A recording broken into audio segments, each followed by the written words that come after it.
Hey y'all, welcome to week 17 of your first year of drum lessons, Drum Pad Edition. My name is Penny Larson and I am really happy to have you with me today. If this is your first time here on the Your First Year of Drum Lessons playlist, what we're doing is imagining what it might look like if you started from scratch back in January and you followed along week by week, what it might be like to take lessons one-on-one with me as a private student. So if this is your first time here, I encourage you to go back and check out the lessons leading up to this. And if it's your first time here, I hope you stay with us for the rest of the year. We today are going to do some flam rudiments, and we're actually going to introduce a new type of rudiment. We're going to do some more work with 16th note triplets. We're going to have some play-along patterns. And we're going to do more work on double strokes, because double strokes are the thing. The last couple weeks on the drum set, we were doing lessons that were very intense with double strokes.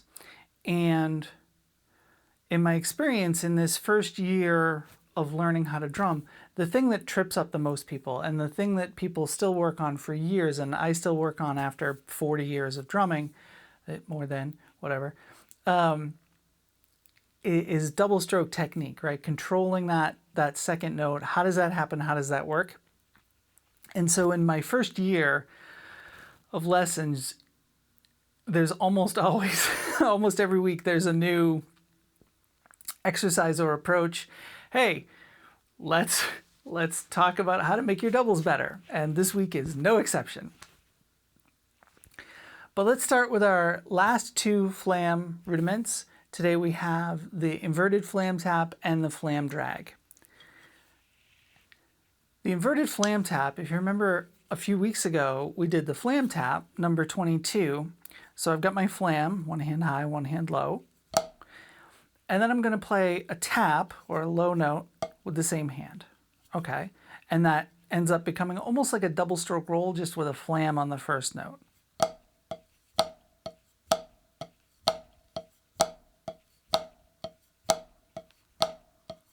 Yeah. Inverted flam taps, musicians love to invert and displace and all those things.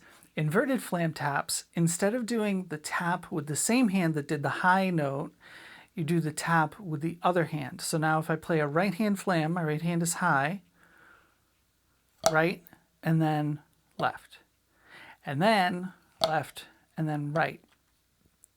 This one is more awkward than the regular flam tap, because if you think of what's going on with the regular flam tap, after that high note,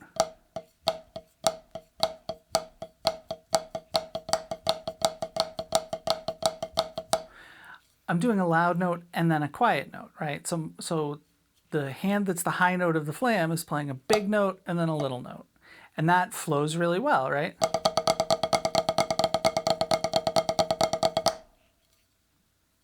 It just flows naturally. Your body wants to do that, okay? Inverted flam taps are telling your body, nope, we're not going to do what you want to do naturally. We're going to play. So the low note is before the high note. This actually, I'll give you a little secret, spoiler alert, this actually is a really great way to work on your double strokes without even thinking about them as double strokes, because that low high is about the best thing you can do to work on your doubles, because that'll get you to develop your fingers, which is what we need for that second note. But so after I play my first loud note with the flam, I've got that little note, and then tap, and then flam, tap, flam, tap.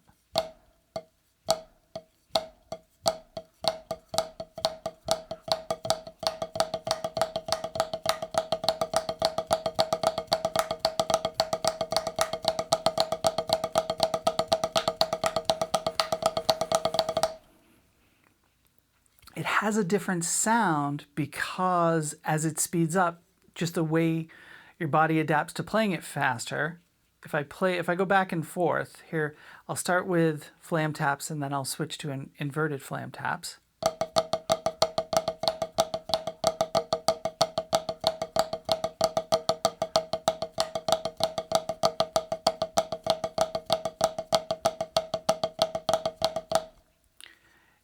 And I mean, they sound almost the same, right? And I am endeavoring to make them sound the same, and that should be what you endeavor to too.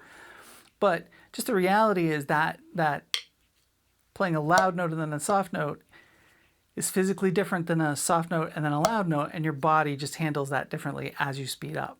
It's physics and biomechanics, right? I'm certain that a robot could play it perfectly and they would both sound the same. At the same time, if they both sounded the same, that would eliminate one of the reasons for them both to exist. There are some sticking reasons, which we'll talk about later, but them sounding a little different at least is okay. That inverted flam taps tend to sound a little stiffer, and regular flam taps can sound a little rounder. Right? Okay. So then the Flam Drag, the last Flam Rudiment, is actually, we're going to talk about drags in a second too, as a little intro and for something we're going to work on later. The way the Flam Drags are written in your list of 40 rudiments, which again will be down below as a PDF, I pretty much include the rudiments, link to the rudiments PDF every week, right? Because we've been talking about rudiments, and even if we haven't specifically talked about rudiments for a week, you should at least go through all the rudiments to be aware of them. And you should work on them, right? As we get on towards 40, for drum set players, it can be harder to convince yourself that they're worth working on. And my job as we progress in the next few months is going to be to convince you that yes, even as drum set players, it's important to work on all of the rudiments. So Flam Drags, number 30, are written in basically groups of 3 eighth notes, right? We've got a flam, and then we've got 2 16th notes, and then an eighth note, right? That first flam is an eighth note, and then 2 16th notes, and then an eighth note. So they're written with a triplet feel, right?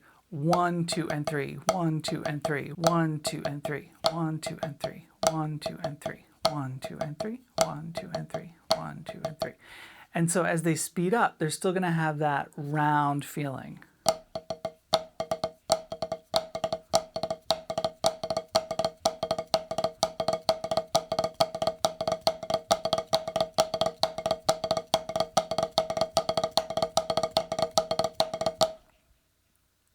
The Flam Drag is another one that is really helpful for your double strokes. Keep those doubles even, and definitely at first think 1, 2, and 3, 1, 2, and 3.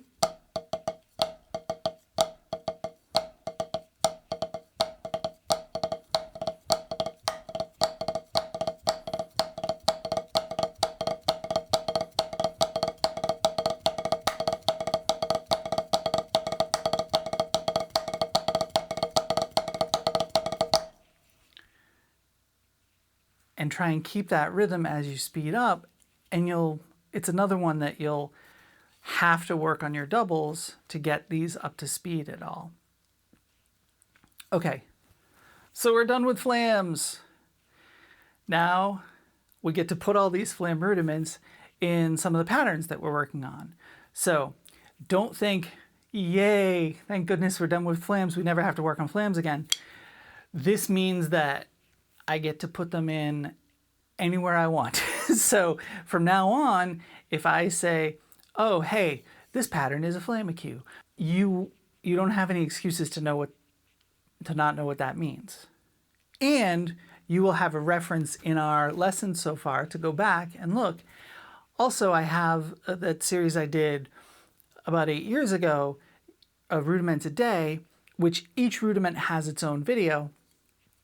And they're just little short, but they would be perfect refreshers if in 6 months' time, you're like, wait, what was a Swiss Army triplet? Well, you can just go to my video that's just on Swiss Army triplets and spend like 3 minutes going, oh, like that. And then play it for a while to get it back in your hands, right? The reason we do rudiments in these patterns is so you have lots of things kind of built into your hands ready to go. And that's not exactly how it works, really. It's built into your brain. But even though there is no such thing as muscle memory. I love it as a concept. And so it is not literally a thing, but it's sort of spiritually a thing, right? Metaphorically a thing. I shifted to a different drum pad for this portion of the lesson because I want to talk about a few things in which it's going to be important that you hear the buzz sound created by the multiple bounce roll. We've talked about that before, and we've used different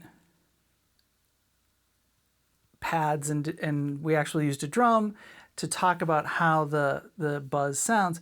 This drum pad simulates that snare buzz very effectively. There's a lot of pads like this on the market. I've had this for a very long time. They all have some sort of ball bearings or metal plates in the bottom that help make that buzz sound. Here, it sounds like this.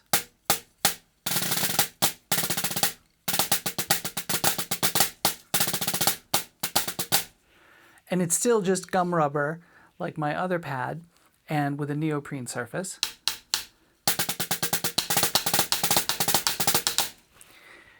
And we'll go back to the other pad in a sec because there are some things that get less clear on this pad. But I want to talk about drags. So drags are the next type of rudiment. And before we even go further, there's a nomenclature issue that I want you to be aware of. On your rudiment list, and I'm going to try to be strict about my language too, the next several rudiments are drag rudiments. There's another word in drumming called a ruff, and a drag and a ruff are both extensions of, we talked about with the flam, that low note is a grace note. Okay, a drag is a double ghost note.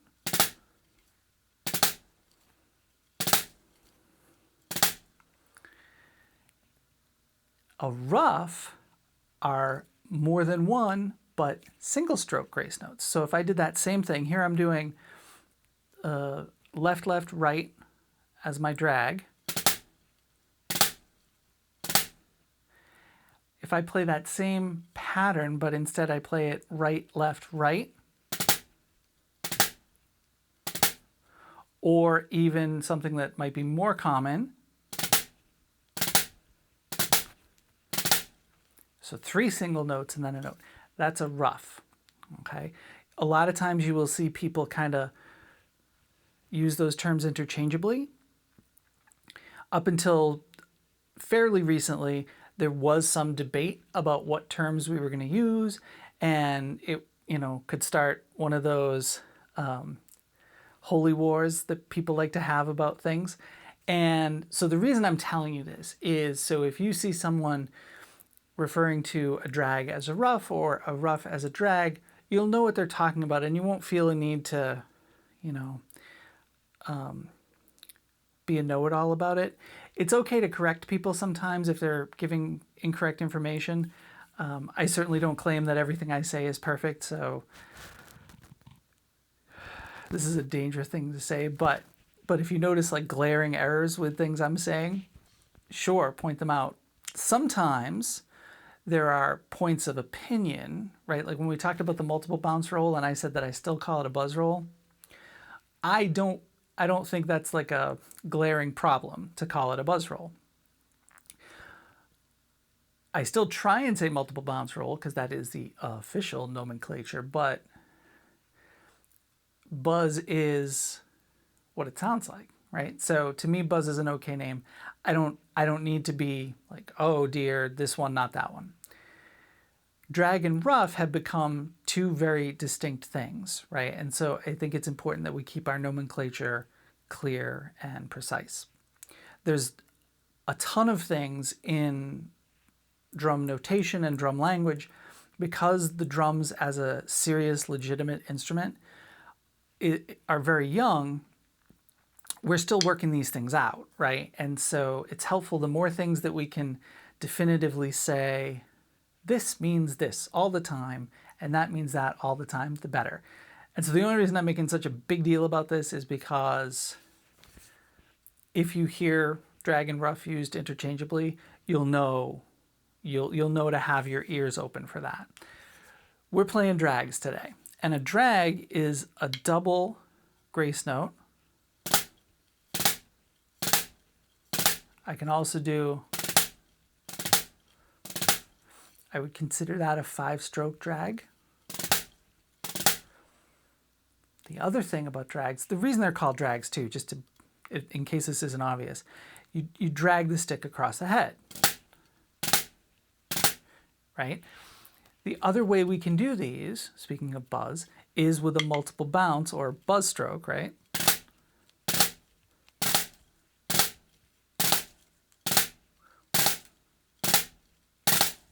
Okay, and so that's why I wanted to use this pad, is to show you that neat little buzz sound that you can get, and that's a drag too. So a drag is either a double, and I'm going to do it on the neoprene so you can hear it super clean, or a buzz.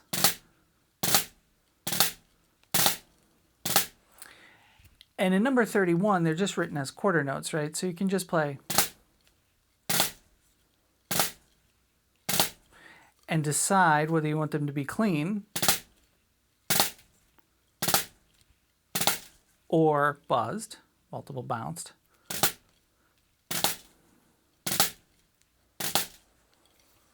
And just play them nice and slow, and we're trying to get that you know, this is a very used rudiment in marches and marching kind of stuff. And we're also going to apply this to the drum set. So it's really important to get a feel for this. This also is related to double strokes, right? It's not exactly the same technique because we're trying to keep these very quiet. They're grace notes. Remember, grace notes are quiet notes kind of leading into the primary note, right?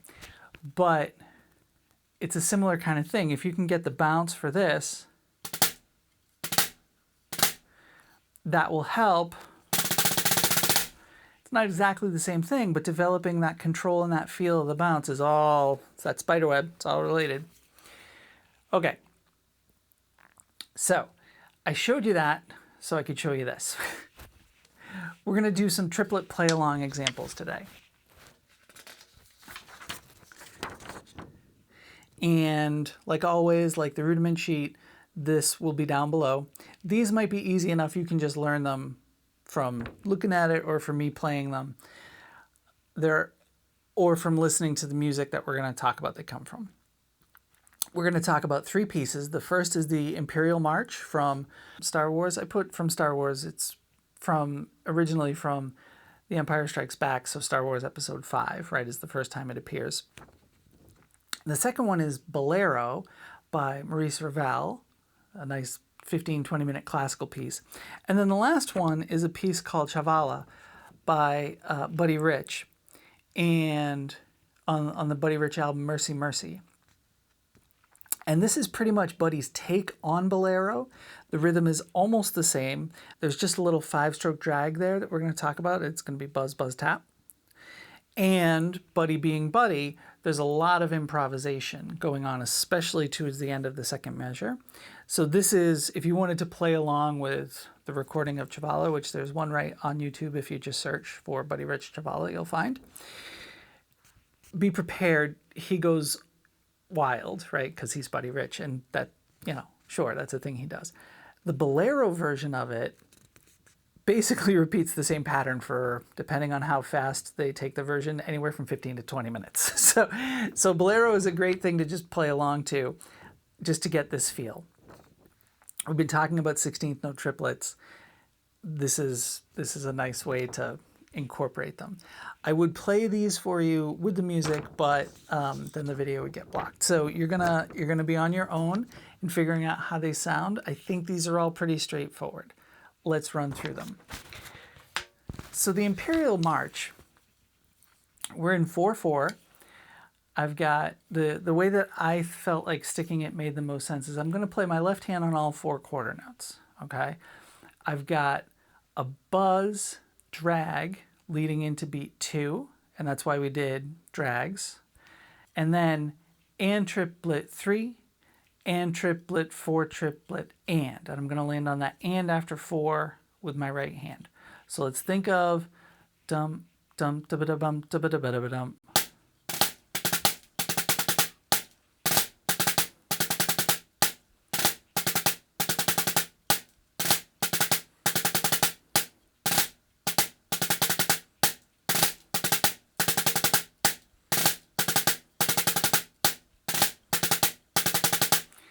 And if I take the drag out just for a second, just to count that, I'm counting 1, 2, and triplet 3, and triplet 4, triplet and 1, 2, and triplet 3, and triplet 4, triplet and 1, 2, and triplet 3, and triplet 4, triplet and 1, 2, and triplet 3, and triplet 4, triplet and.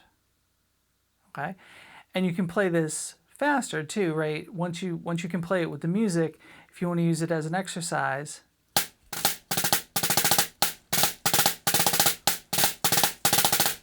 It's basically a single stroke 4 and a single stroke 7 kind of put into a musical context, right? So way back from Rudiments 2 and 3, this is now how we can use those. Number 2 on the sheet, Bolero. Now we're going to go down to 3/4, okay, which remember just is 3 beats and with the 4 on the bottom, quarter notes. So 3 beats and the quarter note gets the beat, so we're just going to count 1, 2, 3, 1, 2, 3. Bolero tempo-wise usually is pretty slow, okay? So we're going to have more time to get these triplets going. If you're having trouble playing the Imperial March with the music, Bolero is a great place to start. So Bolero goes about ba ba da ba da ba da ba dum bum bum ba da ba dum ba da ba da ba da ba da ba 1 and triplet 2 and triplet 3 and 1 and triplet 2 and triplet 3 triplet and triplet 1 and triplet 2 and triplet 3 and 1 and triplet 2 and triplet 3 triplet and triplet.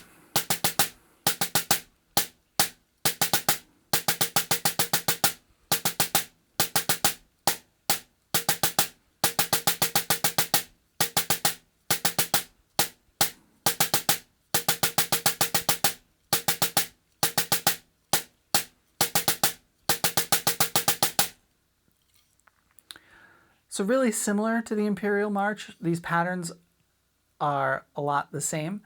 The pattern that we're really working on is an 8th note and then a 16th note triplet into the next beat, right? So 1 and triplet 2, okay? And we see the reverse once in the Imperial March at the end of the measure, 4 triplet and, right? But mostly we're not seeing that figure on this page. So this page, these play-alongs are all about and triplet into the next beat, right? So 1 and triplet 2 and triplet 3 and, okay? Chavala, the Buddy Rich tune, like I said, is basically the same as Bolero. The difference is there's a 5-stroke drag at the beginning of the second measure. So I've got 1 and triplet 2 and triplet 3 and 1, right? So and 1 and 1 and 1, buzz, buzz, tap. 1 and triplet from the top. 1 and triplet 2 and triplet 3 and 1 and triplet 2 and triplet 3 triplet and triplet 1 and triplet 2 and triplet 3 and 1 and triplet 2 and triplet 3 triplet and triplet.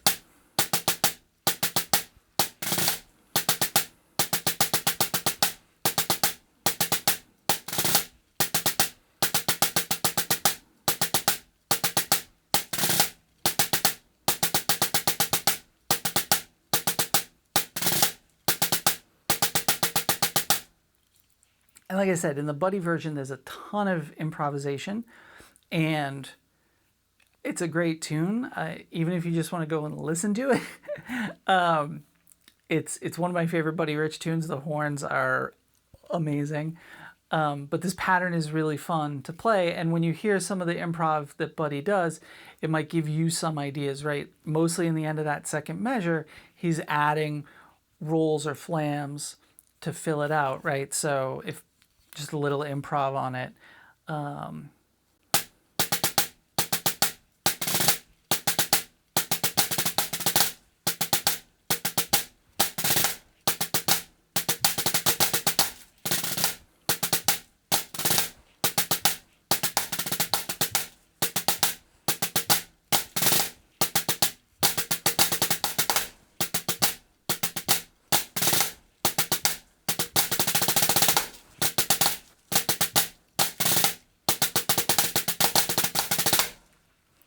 Right, and I don't play anything like Buddy Rich, to say nothing of as good as, but my improv is nothing like his. So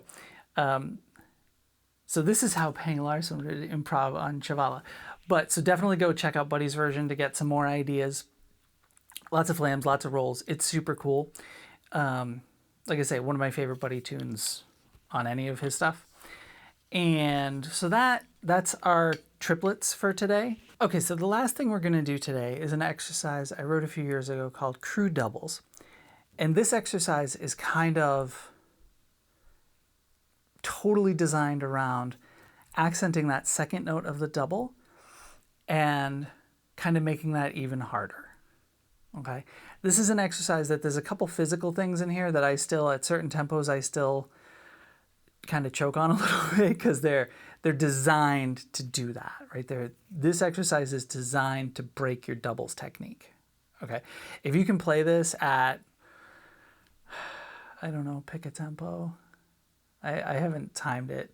I bet playing this at 120 would be a challenge. Let's see, when we get to tempos, I'll try it at 120 and we'll see how much it breaks my doubles technique, and then we'll pick a tempo that really stinks. We're going to start at 60. Another thing to look out for in this exercise, in this third line here, I'm using half notes, okay, for 2 bars, and then back to quarter notes. And we don't play many half notes, especially just on the snare drum as like a tap. So after 16th notes, you're really going to have to pay attention to leave enough space for the half notes, because if you start playing the half notes too fast, when you play the quarter notes, you'll play those too fast, and then by the time you get back to the 16th notes, it'll be a mess, right? As with the other stuff, this will be available down below as a PDF.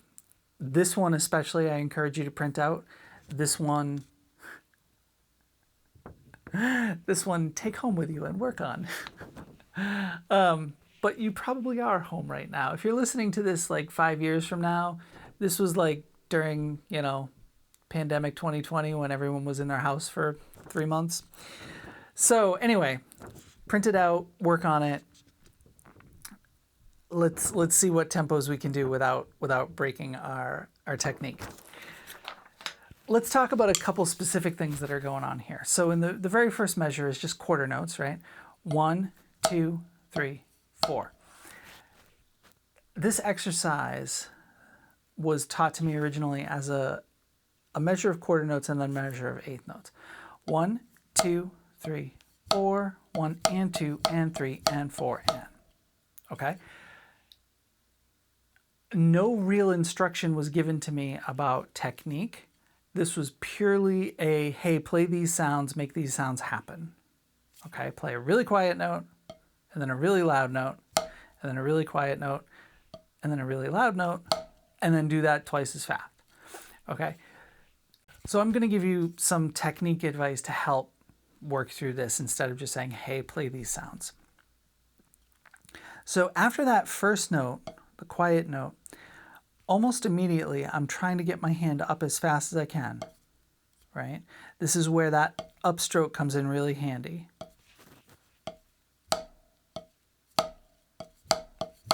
Right? I've got to play and then move.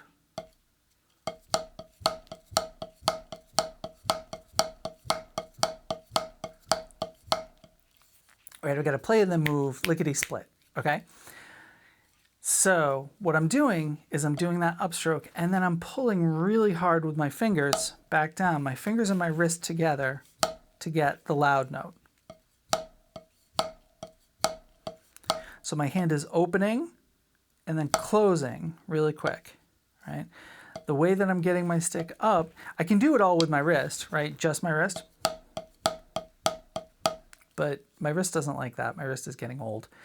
So what I do is I open my hand and pretty much like this, okay? So now I haven't even lifted my wrist too much, right? I've turned it a little to the side, but mostly I'm relying on my fingers. And then for that second note, the loud note, I'm just going to close my hand. And because I'm getting the loud note with just mostly my fingers, it really forces you to develop your finger strength and control.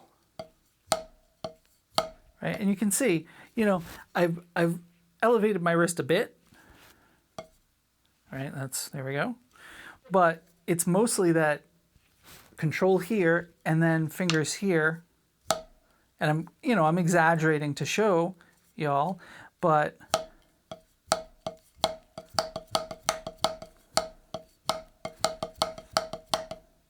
okay, and so that was the basic exercise. Quarter notes, eighth notes.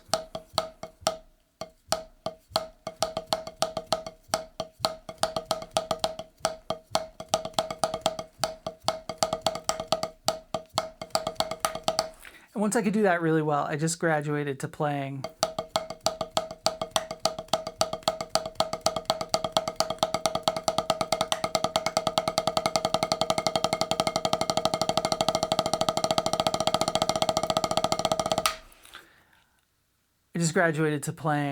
it as faster and faster and faster, and then you let it morph into a really even double stroke roll. Because that's what we're trying to develop here. The whole soft note, loud note thing is cool, but the goal of this really is a powerful, smooth double stroke roll. Okay, so I'm not going to talk you through the whole thing. Notes-wise, it really very easy. We've just got quarter notes, eighth notes, and 16th notes. Like I say, 4 half notes, just to be goofy. I guess one symbol we haven't talked about is at the very last note, there's an accent that instead of looking like a greater than sign looks, one of my teachers called it a caret, right? It's a greater than sign turned on its side, so it's like an up arrow with a little dot in the middle. And that's basically an extra accent. Play that one super loud.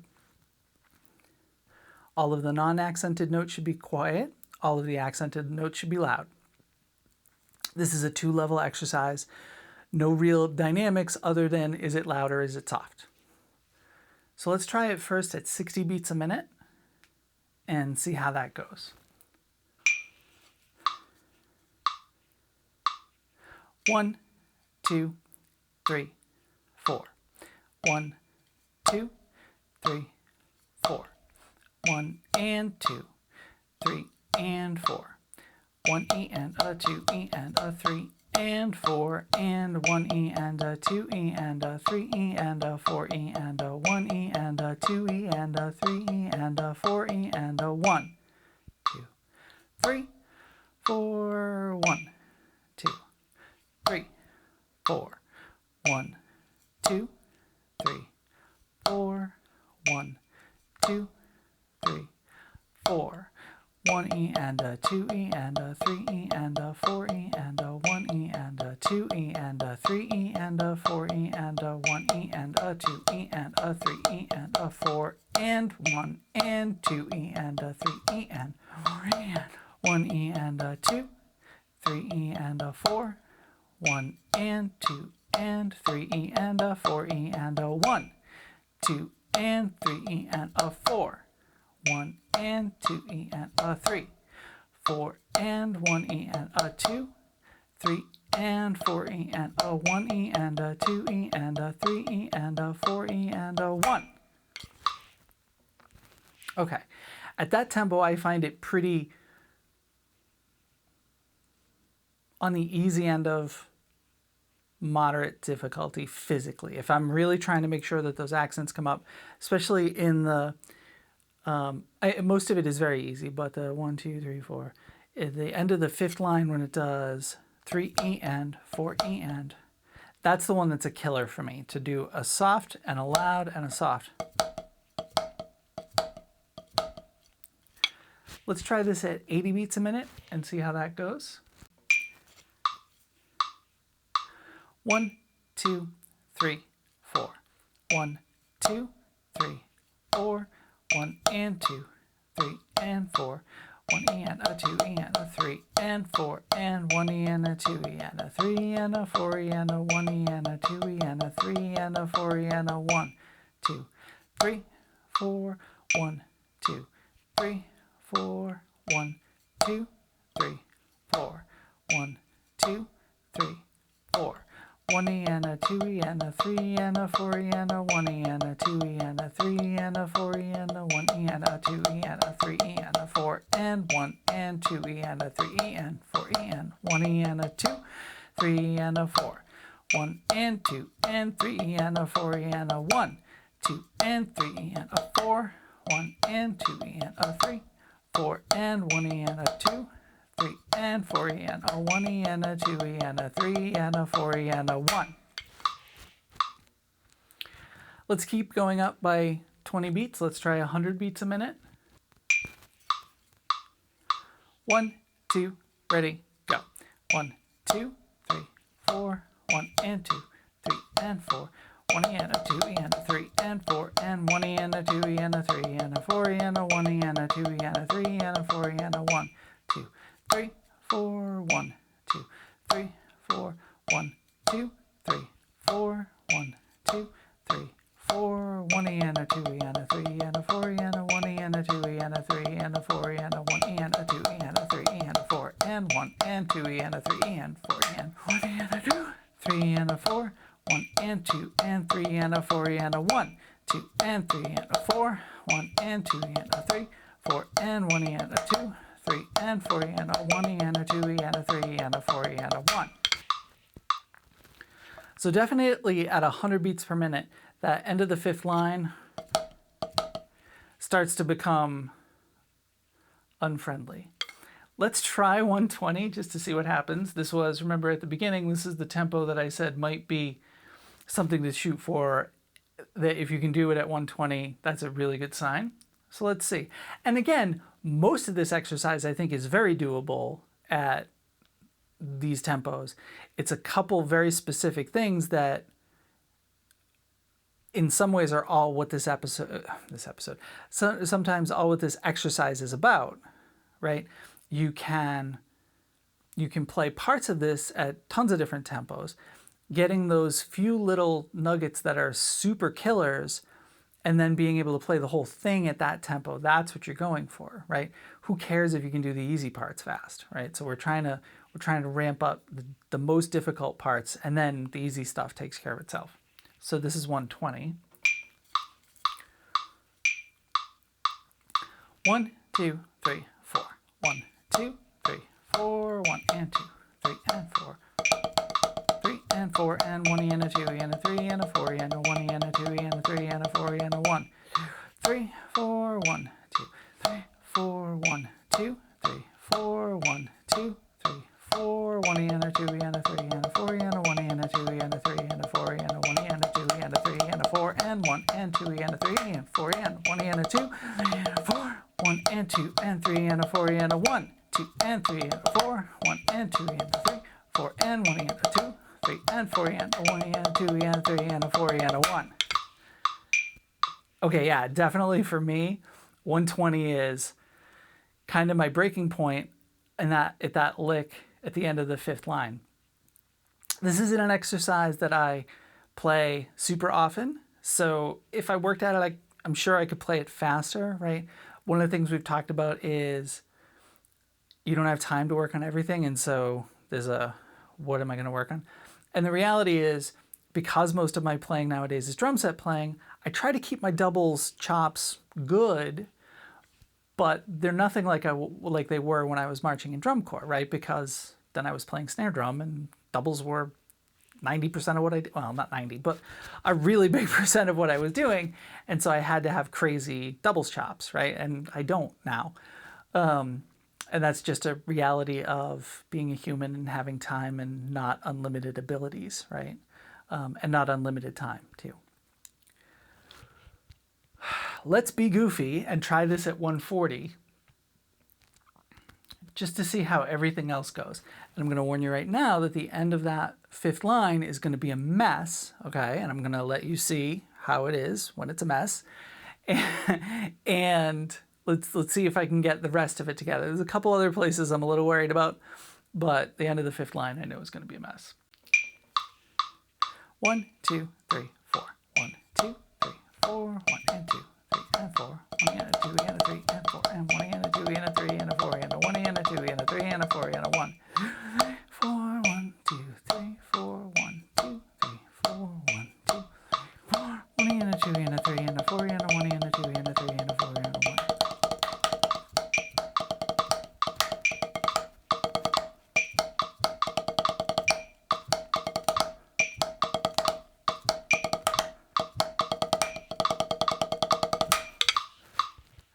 Okay, yeah, so not as bad as I thought it might be, honestly. Definitely the end of the fifth line. That lick, right?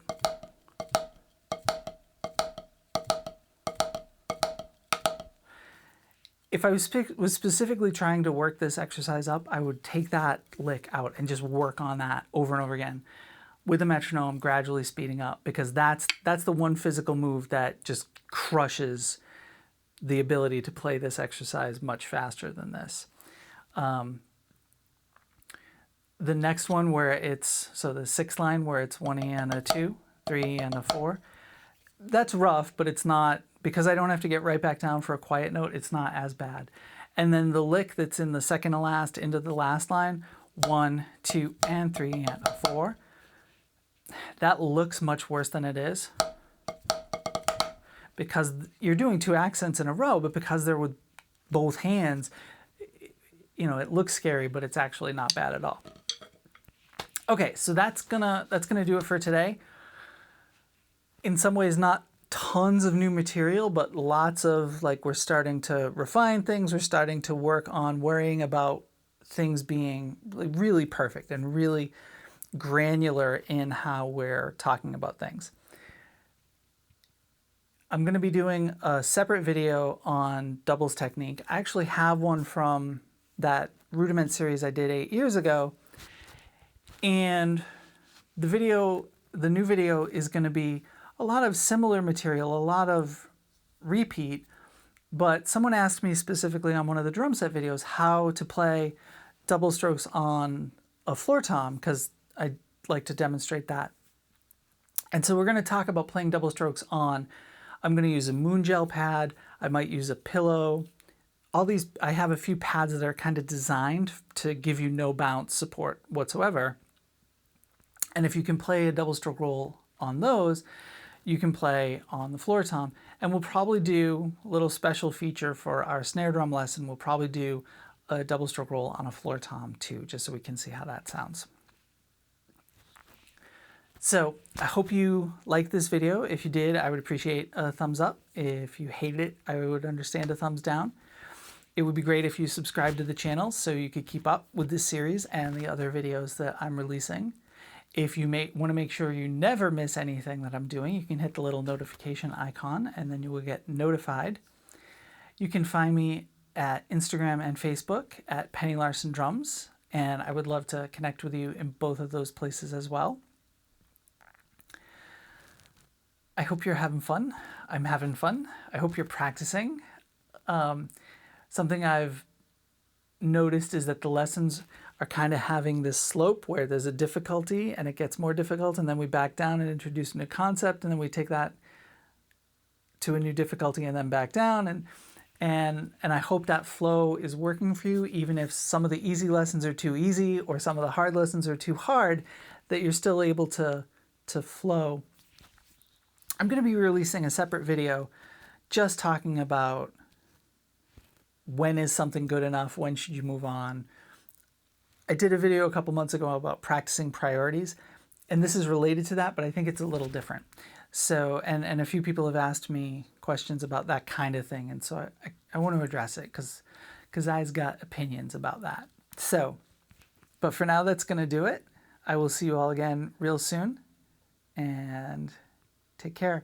I love you guys so much. Being with y'all means a lot to me anyway, and especially given the crazy that's going on in the world, it really means a lot for y'all to be here with me doing this drumming stuff. All right, I'll see y'all again real soon. Take care. Bye.